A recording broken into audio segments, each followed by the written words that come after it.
दोस्तों, यह कहानी एक ऐसी लड़की की है जो शुरुआत में बेहद सीधी और मासूम होती है, लेकिन समय के साथ उसे नए अनुभवों का ऐसा चस्का लग जाता है कि वह अपनी गहरी ख्वाहिशों को जीने लगती है। वो अपनी अंदरूनी इच्छाओं को बेखौफ तरीके से अपनाकर खुद को पूरी तरह बदल देती है। आइए देखें कैसे वह अपनी जिंदगी में उमंग और जोश की नई लहर लाती है।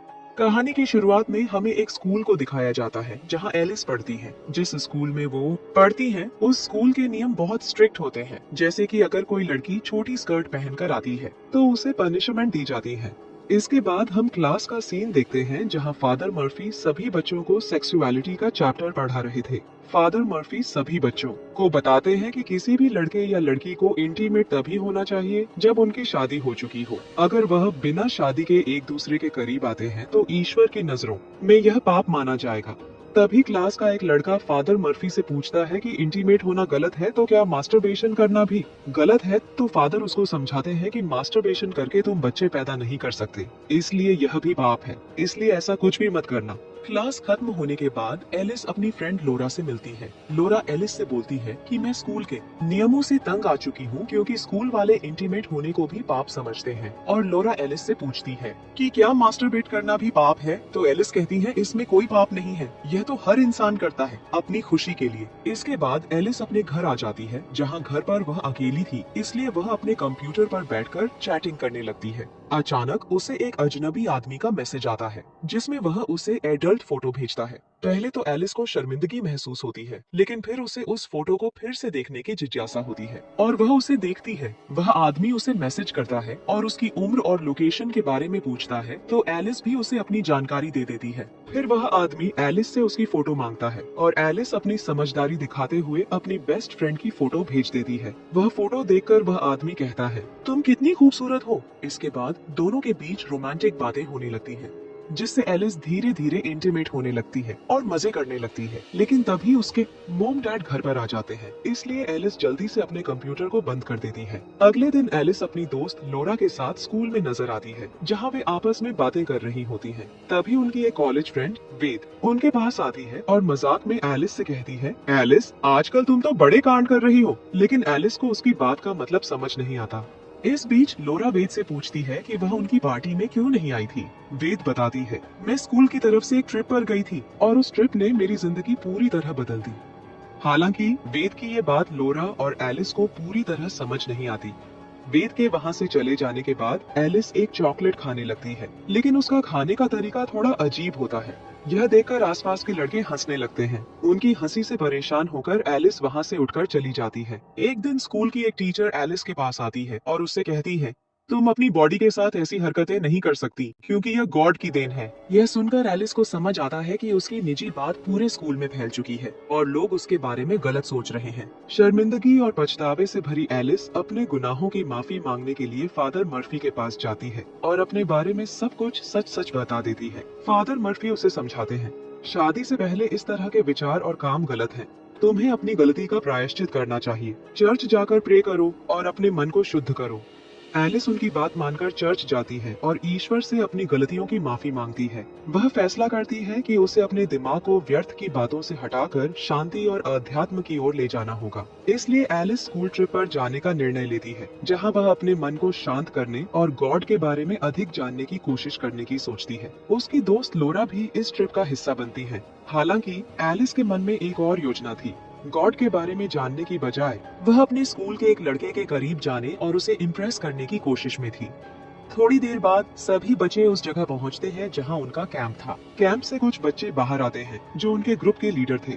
उनमें से एक लड़का जिसका नाम क्रिश था वो एलिस की नजरों में तुरंत खास बन जाता है। क्रिश को देखते ही एलिस के दिल में हलचल मचने लगती है।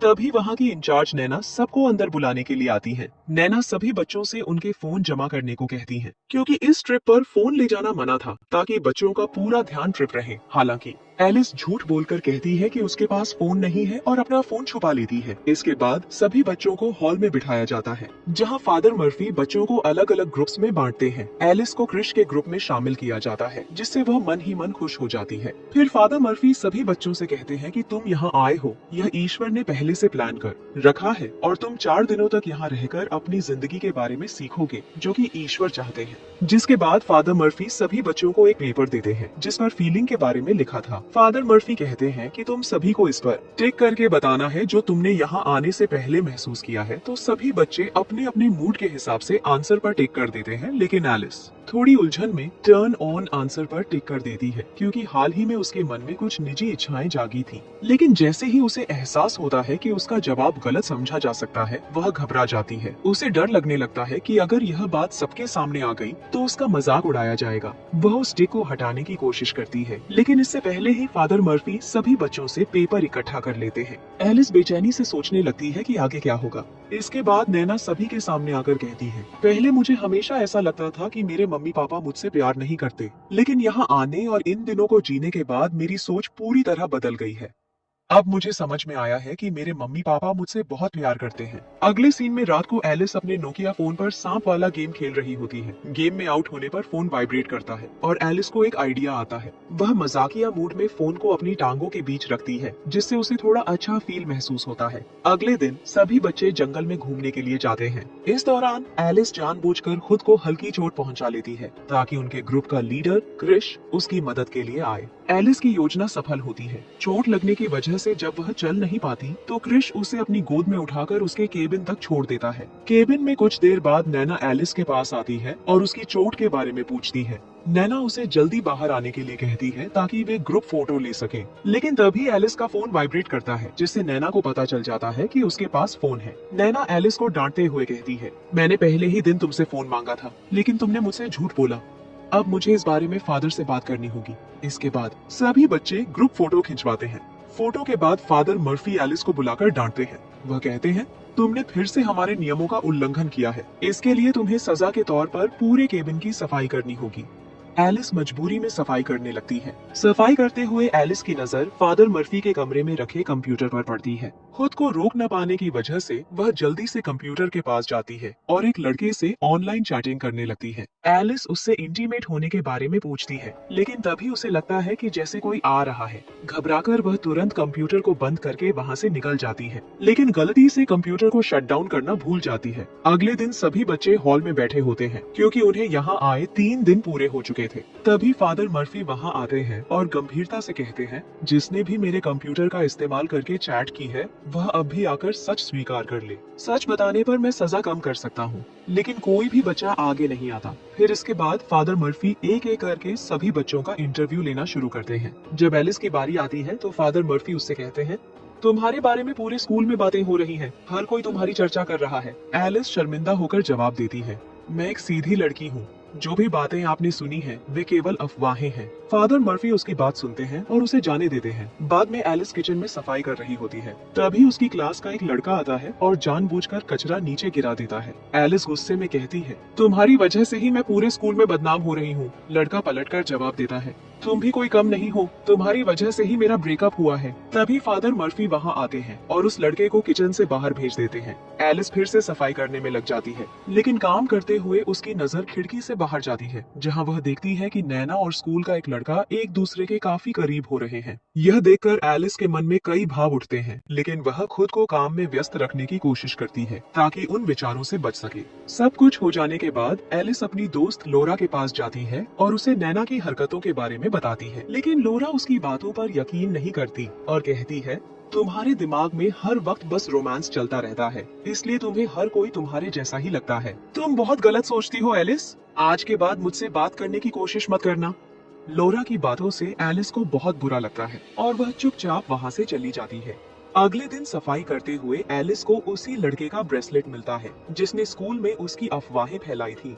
वह उस ब्रेसलेट को उठाकर फादर मर्फी के कंप्यूटर के पास रख देती है। तभी उसे किसी के आने की आहट सुनाई देती है। डरकर वह पास ही छुप जाती है। वह देखती है कि फादर मर्फी आते हैं और अपने कंप्यूटर पर कुछ देखने लगते हैं। एलिस चुपचाप देखती है और हैरान रह जाती है जब उसे पता चलता है कि फादर मर्फी एडल्ट वीडियो देख रहे हैं। यह देखकर एलिस को गुस्सा आता है। वह सोचने लगती है, ये खुद तो मजे कर रहे हैं और दूसरों को ज्ञान देने में लगे रहते हैं। बाहर आकर एलिस का सामना क्रिश से होता है। क्रिश को देखकर एलिस के मन में अलग अलग भाव भाव उमड़ने लगते हैं और वह अचानक उसे किस कर लेती है। पहले तो क्रिश चुप रहता है, लेकिन फिर उसे अपनी गलती का एहसास होता है। वह तुरंत वहाँ से हट जाता है और भाग जाता है। रात को सभी बच्चे अपने अपने ग्रुप में मस्ती और गाने बजाने में व्यस्त होते हैं, लेकिन एलिस का मन सुबह हुई घटना के बारे में सोचकर बेहद बेचैन था। परेशान होकर एलिस चुपचाप निकल जाती है और पास के एक बार में पहुंचती है।